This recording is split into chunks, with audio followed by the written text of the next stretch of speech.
Hello, lovely YouTube family. Thank you for joining us again. We really appreciate you continuing to come back and watch the videos that we put out. It means a lot to us that you continue to follow us. I know we're still kind of growing and learning how to do all this, but we appreciate it.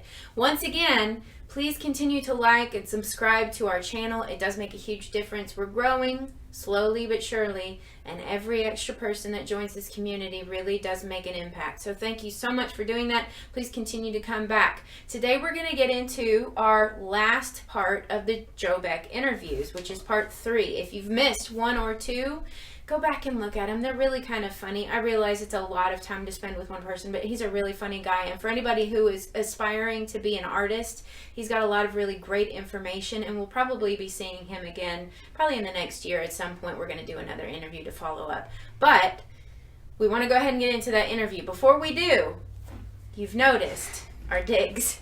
We are dressed so wonderfully. What you don't know is that a lot of the time that we're not doing this channel, we're actually doing construction work, and we do that together on most days of the week. Today, it's 95 degrees outside, and it's a paint day, so we're in painting clothes. I'm sorry, it's not beautiful. There's no makeup involved, but it's just us. So here we are. Anyway, without further ado, Joe Beck. Joe Beck Part 3.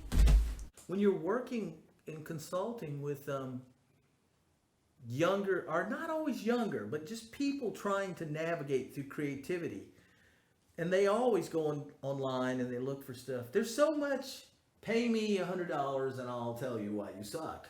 You know, there's tons of that. Send your song in and I'll critique it.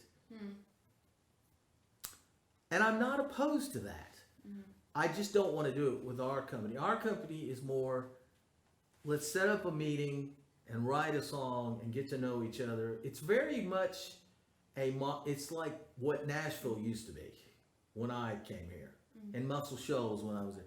It's just hanging out, and that's the way it used to work. You would come up to the publisher and meet each other and write a song, tell stories, and go eat lunch. That's more, and because of technology, it's all done online. So whether you live in, Vermont or, Virginia, it doesn't matter. You can do it all online. You never have to leave your home. And you're working with serious people with experience who've done this 20 years, 30 years, 40 years. And I just think it can help people. I think so too. I want to tell my audience, because I know there are people watching today, whenever today happens to be for you, because you could be watching this years after we've put this out into the ether of YouTube. But there are many of you that are brand new to the music industry or to discovering whatever it is your dream is that you want to become.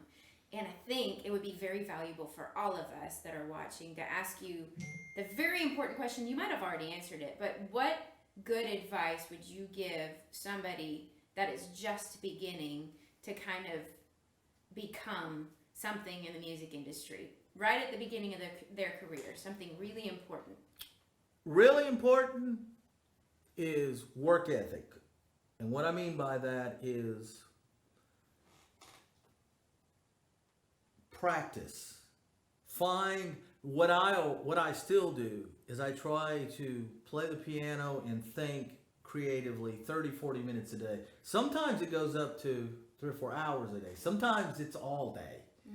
But I told Dennis this, when I was there and I didn't know where God was taking me or where I was going. Sure. But I would create things in my brain to develop my writing. Like I had a whole album I did called 8 Ways to Get Rich Quick, which was back in the 80s. Everybody was always, Joe, buddy, you need to come sail Amway. It's, everybody had this thing, and I'm not against those things. But one day somebody came to my house to get me to join whatever it was, selling water coolers or something. And when they left, I just thought, I need to come up with a concept. So I started writing 8 Ways to Get Rich Quick. So the songs were all deliberately stupid. They had to be legal ways to get rich quick. So one of my favorites was I'm Gonna Marry a Rich Girl. And You know, who do you sue was a good one. Who do you sue when you feel like you've been screwed? You know, but my point with that is, it gave me. I was writing. That's whenever I'm lecturing on writing with younger people, especially. I just don't. I'll always ask them, how many songs have you written? Some people go 5, 15, and I've probably thrown in the trash can a couple thousand songs, because sometimes when I'm writing a song, it's not about maybe I can have a hit or so. I'm writing for the love of writing in the process of doing it. It's like people that I know that are great guitar players. It will surprise people when you tell them, you know, sometimes he just sits every day and practices playing. And so if I was giving kids advice, and then even more than just, you know, practicing, but it's perseverance. Don't put time limits on it. My career took off financially when I was 32. So from 18 to 30, cool stuff happened. And, you know, there were some successes. Most of them cost me money. But it settled into a job. But I always tell younger people, from 32 to 60, you know, I'm still having fun. I don't know if you've noticed that or not. I've had as much fun from 40 to... I still get to make music and be around fascinating people and laugh. And I need some new material for my shtick, but we're hopeful. We're hopeful we'll find some new stories along the path.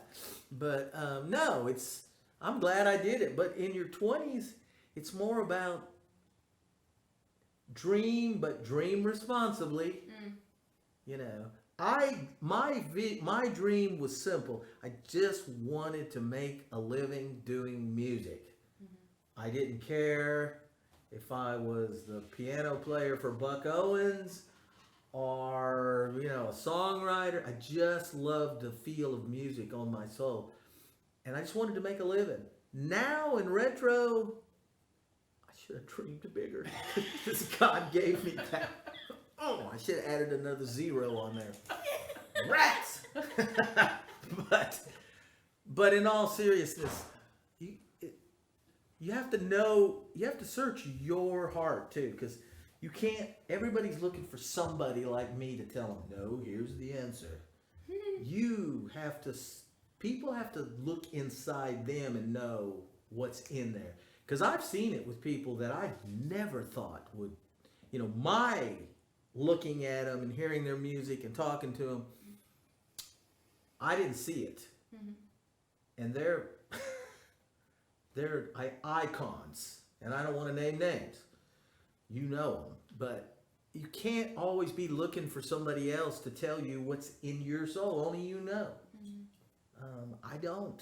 I mean, I can see the raw, you know, but but you have to write songs. And a trick to it, first of all, find a time. Daily. Whether it's 2 o'clock in the afternoon waiting on your kids or 8 o'clock in the morning once the kids go to school. That sounds like my life. I never sit down and go, oh gosh, I gotta write the biggest song ever recorded in the next 20 minutes. Just write. Find words. Find anything. Just the process is what helps you learn the craft. And then it opens, there again, it triggers, it's muscle exercise. It triggers, because when you start off writing, everything is, you know, my mother was a perfect soul. You know, everything is your mom or your girlfriend or your wife or your children. And if you keep opening your imagination, you write songs like Boom Stand, Boom Stand. You know, you don't, your imagination grows and you see everything as a song. And that's the trick to it to me. Not that you are going to go off and do a whole album called, you know, Boom Stand, mic cord. Every song is a piece of gear, you know, duct tape, you know. But it gets your imagination working. It's like muscles when you're at the Y. And but that's all. Meet people. That's always be looking for somebody new to meet, because I know that those are the things that helped me. I always practiced writing, and I knew I was supposed to do it. I never questioned it. It's too easy to get discouraged and quit. We might have 3 or 4 programs in this. Yeah, I think we probably need to have some more conversations in the future with our friend Joe Beck. But for today, he's given us some really good advice that we need to get to know people, and we have gotten to know you today. Yes. Thank you so much Thank you. for spending this time with These us. people are wonderful. Dennis is I've known Mike for way too long. He's a great man. So we'll leave you with this. Thanks for coming along. We're going to include some of the information on how you can find the launch of his Songwriters University in either today's comments below in description or in some of the future stuff. But if you have any questions, feel free to ask us. In the meantime, we thank you for being with us today. We bless you in all that you are doing as you're becoming whatever God intends you to be. Have a great week. We'll see you.